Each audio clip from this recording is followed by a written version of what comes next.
ल हेर्नुहोस् गाइजहरू, आज हेर्नुहोस् गाइजहरू, ओहो आज चड्किनी परेर पुरै हेर्नुहोस् त गाइजहरू। आज यहाँ बानापा छ मसरा पुरा भन्ने यो पञ्चकोट तलतिर है, बागलुङ पञ्चकोट तल पुरै हेर्नुहोस्, बुटै पुरा बुटै ध्वस्तै बनाइदिएको अवस्था छ। ल हेर्नुहोस् है साथीहरू, ल हेर्नुहोस्, ल हेर्नुहोस् यस्तरी चर्काउँदो रहेछ बुटो। ल हेर्नुहोस् यस्तरी चिरा पारेको छ आज चड्किनी परेर मेरो कानमा पनि हानेर धन्नै कान नै धन्न नसुनी बहिरो बनाइदिएन, धन्न तलतिर कानको जाली तल फुन्द्रो बनाइदियो। यस्तो चरा पार्दो रहेछ। हेर्नुहोस् साथीहरू, यस्तरी चड्किनीले पुरै बजार बातै गऱ्यो नि। आज त पुरै खतमै बनायो नि, यस्तो बनाइदिएको छ अवस्था। हेर्नुहोस् यो बुटाहरू पुरै आज।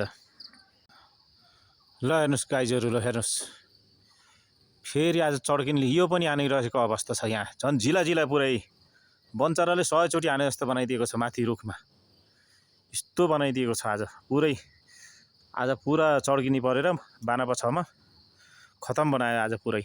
घर पनि ध्वस्त, तलतिर भाउजूको मिटर बक्स नै ध्वस्त बनाइदिइसकेको अवस्था छ। ल हेर्नुहोस् गाइजहरू, पुरै खतमै बनायो नि आज।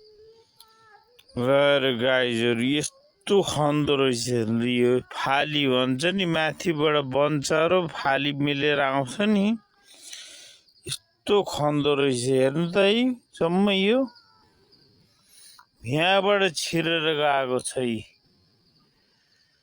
यहाँबाट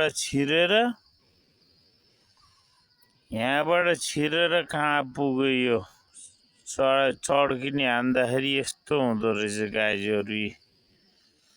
पुरै खतम बनाउनु रहेछ। हेर्नु त, यस्तो पुरै खनेर पुरा खतम बनायो। ल गाइजहरू हेर्नुहोस्, पुरै भत्काइदिएर यो पुरा उहाँको छिर्काले, त्यो माथि पारी वनको छिर्काले पुरै यस्तो बनाइदियो आज। हेर्नुहोस् पुरै खतम बनाएछ आज। हेर्नु त, यस्तो खतम बनायो आजको यो पुरा बजारपात बनायो। हेर्नु त,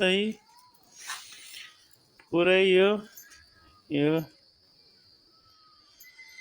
खतम बनायो नि पुरै। यो मिटर बक्स खतम बनायो, ध्वस्तै बनायो मिटर बक्स सबै।